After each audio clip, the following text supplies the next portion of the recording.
I'll give you a book to read on how to swim. No matter how many books I give you, you will never know how to swim. Because swimming is a practical thing. So theory doesn't work on that.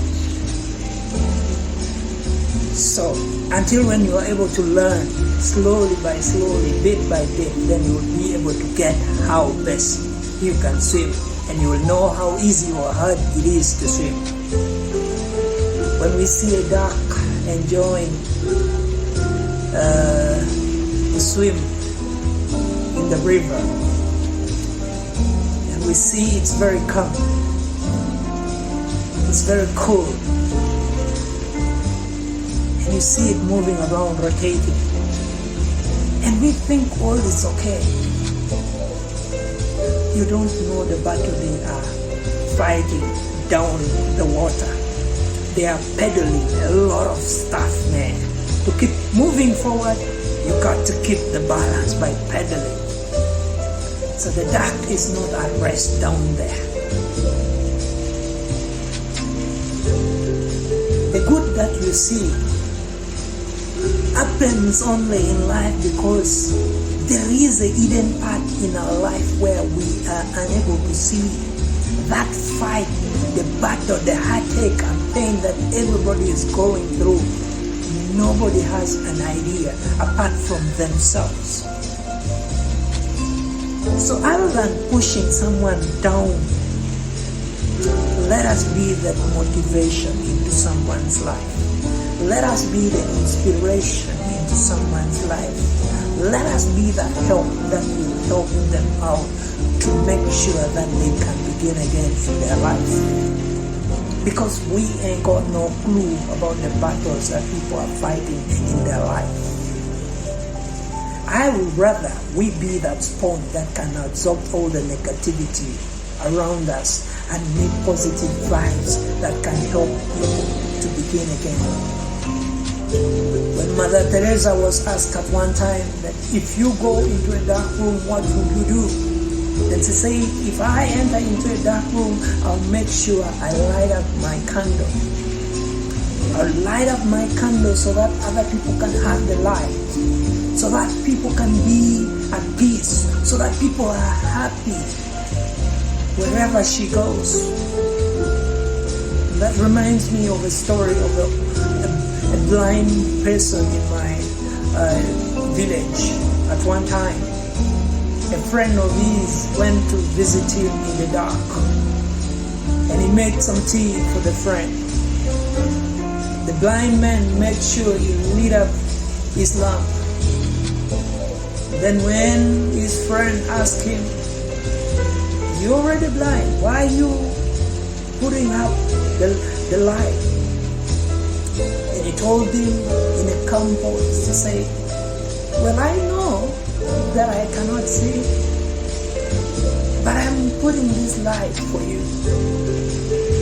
How many times have we found ourselves in situations where we are not able to see, but just because we cannot see, we also want to put up the light. We want to put off the light from other people. Ladies and gents, wherever you are, make sure that you are that light where you are.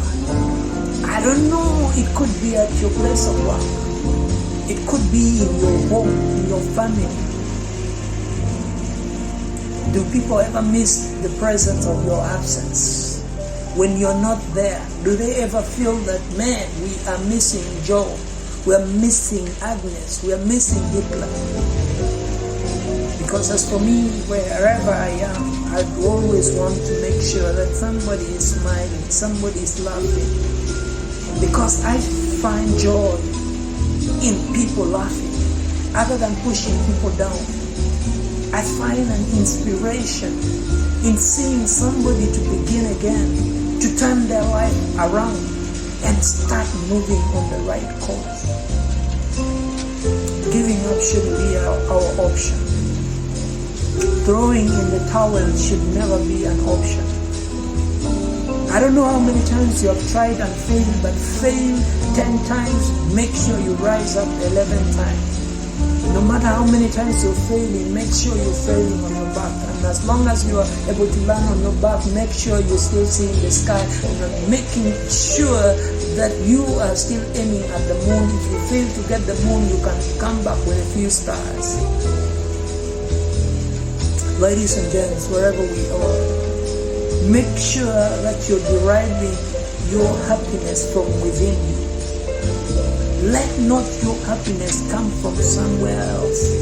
Because if we let our women, if we let our men, the one or our children, the ones to determine when and how we should be happy, then we will let them to manipulate us. We will let them to make sure that they use us. We will let them to control us. All of us have got some sense of truth.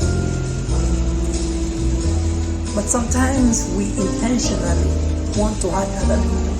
Sometimes intentionally we want to do things that doesn't bring glory to God. Why? Because a thief will still go and steal, knowing very well it's wrong to steal. If only we were more loving. If only we were more understanding other than judging people, we were seeing people through our eyes of love, the world would be far much better place to live in.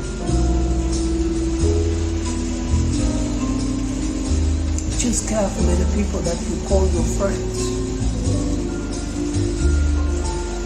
Because when we are in the light, everybody is going to be our friend. It's easy to be your friend when you're in the light. When you can still buy people the drinks, homes and stuff like that, people can still be your friend. But when you are in the pit, that is when you will realize your true friends. I don't know how many friends you have. I don't know how many people you have on your contact list and you call them your friends. And when you are down, when you are in the prison, when you are sick in the hospital, I don't know how many of them have come to see you. I don't know how many friends you have on Facebook or any other social media platform. But tell me, out of the 4,000 or 300 friends that you have, how many of them have texted you? How many of them have called you? How many of them have checked on you? But yet when they are at problem, they will call for you to rescue them. No, not everybody is gonna like us. Not everybody is gonna be for us, and everybody is gonna have the right to their opinion. But we choose what we want to do with our lives.